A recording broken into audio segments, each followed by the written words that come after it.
What I know for sure is that speaking your truth is the most powerful tool we all have.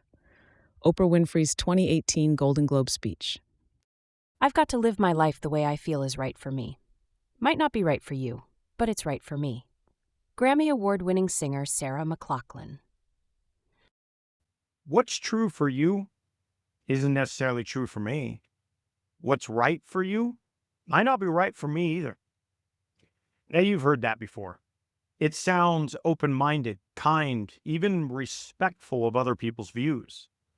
But underneath those words is a powerful belief system, one that is reshaping how we define love, justice, how we raise our kids, treat our neighbors, or even how we understand ourselves. This worldview is called postmodernism, a worldview where truth is relative, morality is personal, and meaning is something you create for yourself. Well, Christianity tells a very different story. It says that truth is real, unchanging, that morality isn't just a feeling, but a reflection of God's character, that your life has meaning, not because you say so, but because your Creator does. These two worldviews don't just disagree, they contradict each other at every level. One says you define reality. The other says you're accountable to the one who defines reality. So let's put them side by side. Christianity versus postmodernism, and ask the one question that matters. Which worldview actually makes sense of a reality? Because if something is really true, it should match what we see in real life. In the last video, we tested Christianity by asking 5 of life's biggest questions: origin, meaning, morality, truth, and destiny. And the answers were consistent and compelling. So to be fair, we need to ask, how does postmodernism answer those same 5 questions? And are those answers livable and consistent? Let's take a look. First, origin. Where did we come from? Postmodernism says that's up to you. There's no ultimate story, no one truth about where we came from.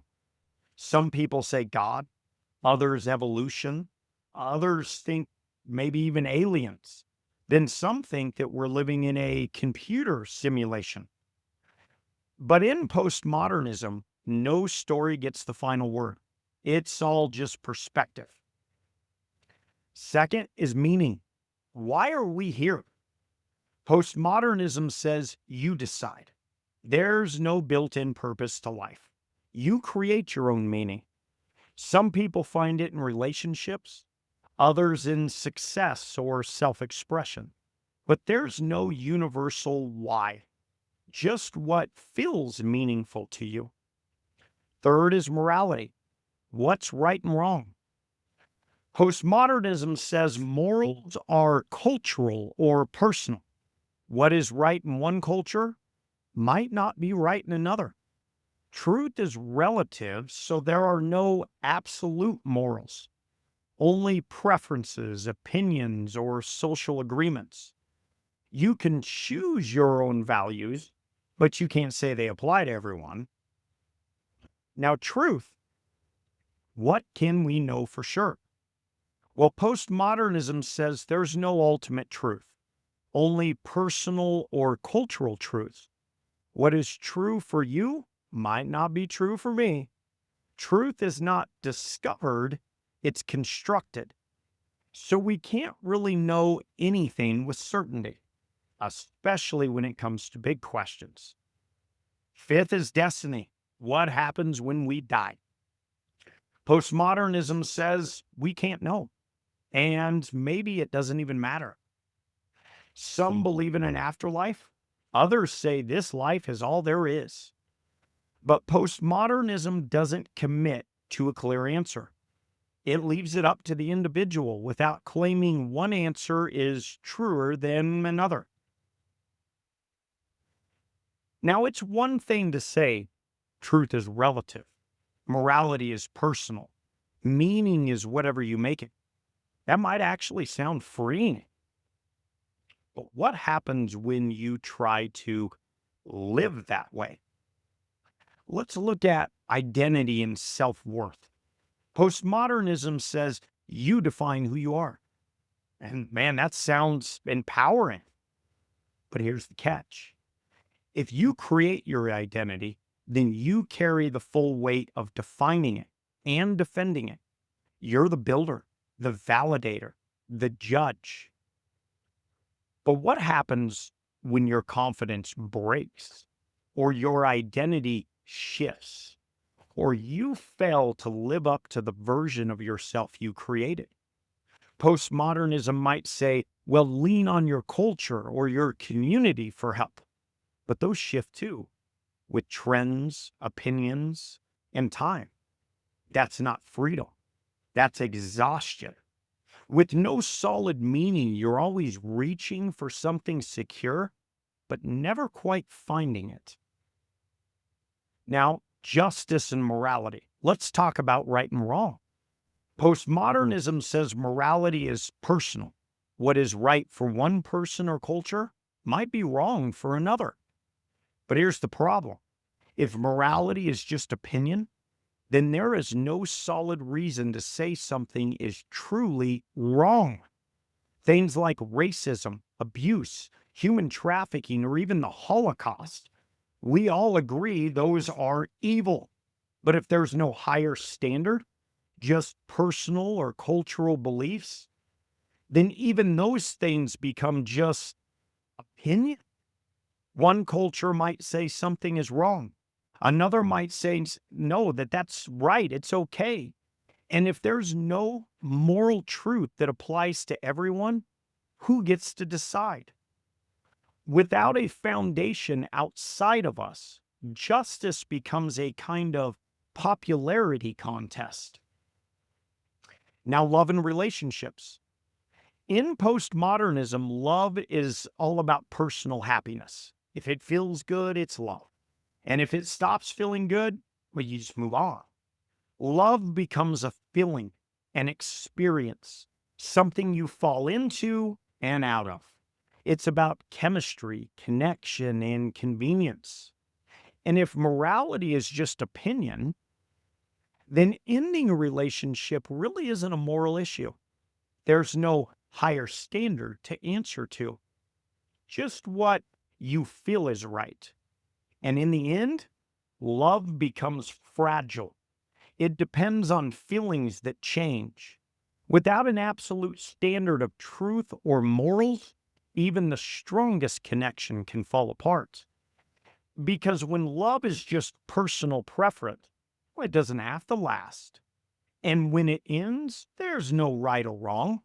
It's just another story of something that didn't work out.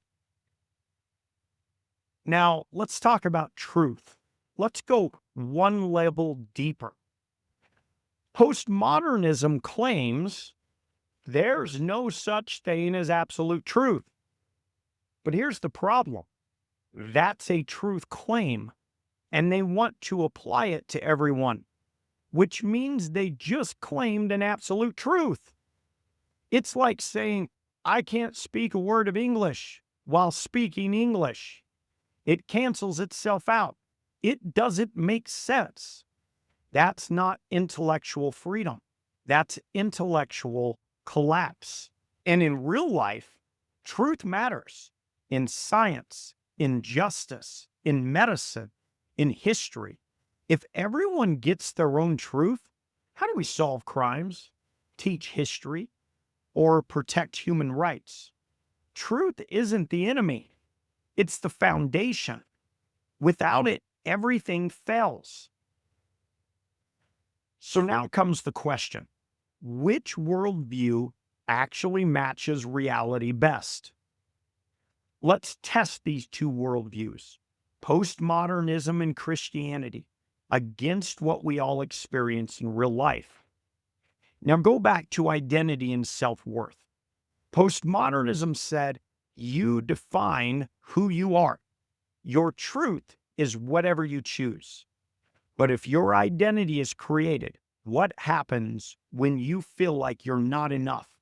When life falls apart or you fall apart, who holds you together? A self-made identity can't carry you when you break.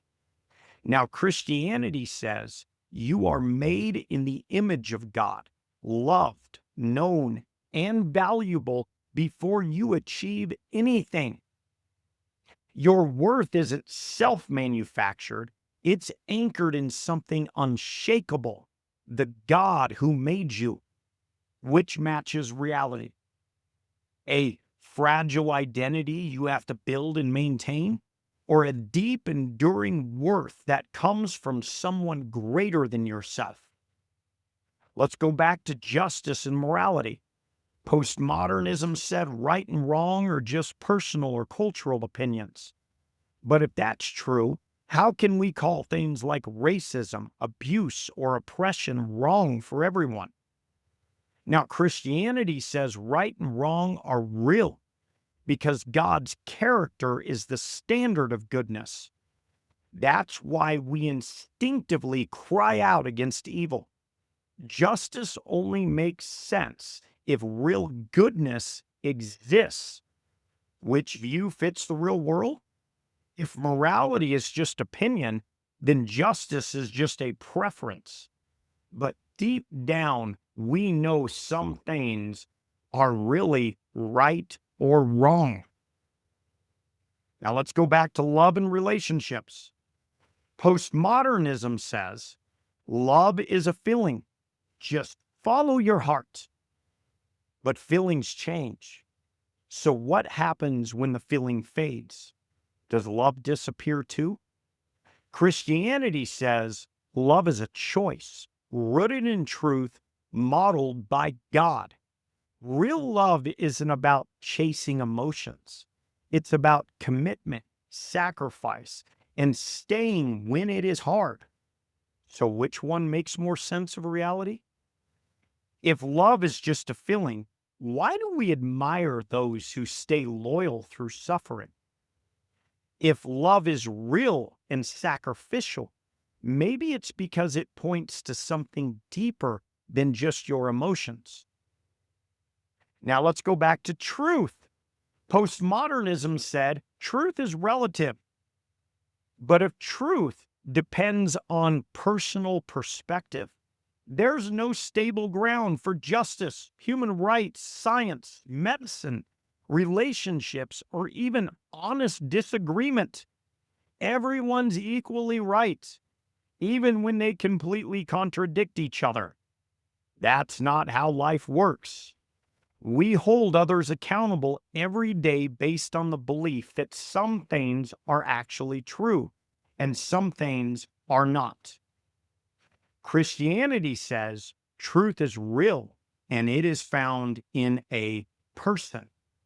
Jesus said, I am the way and the truth. Which worldview fits the real world? Truth isn't just a preference. It's something we're meant to pursue. And Christianity shows where that pursuit ultimately leads. Now, postmodernism sounds noble and freeing. Your truth is your truth. Morality is personal. Meaning is what you make it. But in real life, it falls apart. Truth isn't relative. If it is, why demand honesty? If morality is personal, why cry out for justice? If meaning is self-made, why do we still feel lost? Postmodernism can't be lived consistently. No one treats truth like it's optional when it matters. No one wants justice to be relative when they've been wronged, and no one finds peace in a story they made up. It sounds freeing, but it is exhausting. Christianity tells a better story. Truth is real. Love holds on when it gets hard. Justice is grounded, and your identity is secure because you didn't build it. Jesus said, I am the way, and the truth. He also said, then you will know the truth, and the truth will set you free. You weren't made to invent the truth. You were made to discover it. Christianity is coherent, it's consistent, and it matches reality. And that's what this channel is all about. Here before the gates, we tackle one big question at a time. Questions about God, the Bible, truth, and the Christian faith. If you want to go deeper in what you believe and why, hit that subscribe button. Drop me a comment with your biggest questions. I collect questions. I love them. And if this video helped you think more clearly, please like it. And if you know someone who's wrestling with these type of questions, share this video with them. It might be the conversation they've been waiting for, because the truth can stand up to your toughest questions, and the truth is worth finding. Before the gates.